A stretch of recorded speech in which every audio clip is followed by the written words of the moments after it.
You do have exposure to Intel. I'm interested in your perspective on what they now need to do in terms of turning the narrative. Sure. Well, this is just kind of a distraction, the whole CEO thing.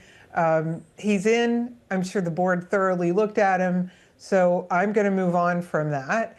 But he is there because the last several CEOs have just kind of worn down the bright shining star that is Intel, and he is trying to find his way and trying to find where Intel should play. And I think it's pretty clear that he's looking at what they can do right now. And let's just say they're not up to the task of making a Blackwell competitor.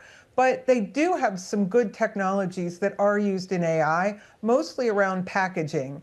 And if I can feel your eyes glazing over, don't do that, because packaging is the thing that makes really low small scale chips work, because you have to make sure the electrons are staying where they're supposed to be going. So packaging is a big thing. But he has a very large task ahead of him of making Intel relevant, because let's say it's been drifting off for the past 10 years. Are eyes glazing over about parts of chip making? Never, Kim. I am interested, though, more broadly about, therefore, this overwhelming drive towards data center capacity and what that does for tailwinds for the chip makers that you look at. Look, this week has been a long one in the world of chips. You've got AMD numbers, which are still showing growth, but perhaps not quite at the pace that people wanted to see. You've also had, of course, this threat of 100% tariffs on semiconductors coming into the United States, but then huge carve-outs. Where do we focus attention when you want exposure to the sector? Well, I would have to unbelievably agree that AI is the thing that's driving it forward. Now, and it's a very narrow slice of AI. We're talking about the data center. What I'm really interested in is, yes, we're going to have large language models, large reasoning models. I'm much more interested in smaller models that companies are going to actually use to become more productive. The large language models are getting all the love, but I'm not sure that they generate quite enough interest in direct measurable productivity, right? They're being played around with at this point. But that's where all the money's going into, is building data centers that support large language and large reasoning models.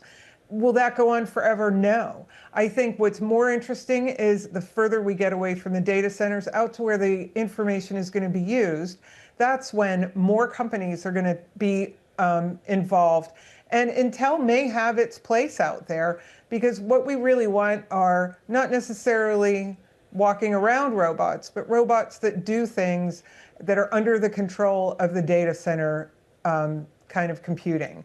So that is a very complicated world, and more semiconductors are going to be needed. Okay, so spread that love a little bit. It's so interesting that this comes hot on the heels of the scoop from Ed Ludlow talking about how Tesla itself is winding down its focus on hardware and its own chip making with Dojo supercomputer, and looking to others to provide the hardware going forward, more reliant on NVIDIA and on Samsung, Kim. Where else do we like, then, other than all eyes on NVIDIA and AMD to a certain extent?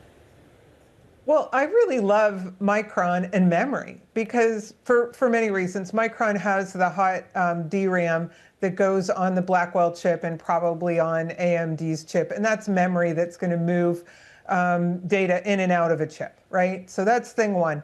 But thing two is, we are generating so much information, and it's not on spinning disks anymore. It's more on NAND chips. So I love that area. I think it's an unloved area and really unexplored. So I think we could never underestimate the amount of storage that AI uses and how much we're going to have to store just to, get that data that we want to have looked at by AI has to live somewhere. I'm thinking it's NAND devices.